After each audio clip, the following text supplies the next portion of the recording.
ஜாதகம் பார்க்கணும்னு நினைக்காதீங்க. சரியா? உங்ககிட்ட இருக்கிற பணத்தை கொடுத்து ஜாதகம் பார்க்க வேண்டிய அவசியம் கிடையாது.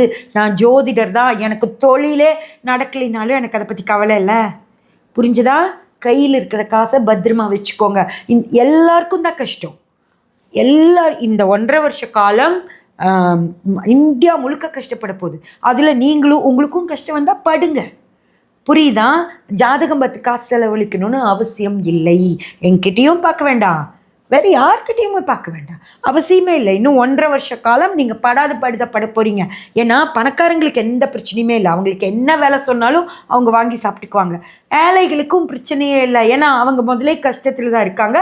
இந்த கஷ்டம் அவங்களுக்கு பெருசாக தெரியாது, அவங்களுக்கு கஞ்சி தான். ஆனால் நடுவில் இருக்கீங்க பார்த்தீங்களா, கீழேயும் போக முடியாமல் மேலேயும் போக முடியாமல் அந்த நடுத்தர வர்க்கம் அப்படின்னு ஒன்று இருக்குல்ல, அந்த நடுத்தர வர்க்க மக்கள் மட்டும்தான் கஷ்டப்பட போகிறீங்க.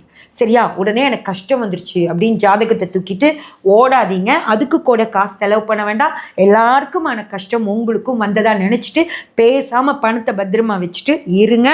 அனாவசிய செலவு பண்ணிங்கன்னா அதனால் அனுபவிக்க போகிறது நீங்களாக தான் இருக்கும். யாரும் கொண்டு வந்து கொடுக்க மாட்டாங்க.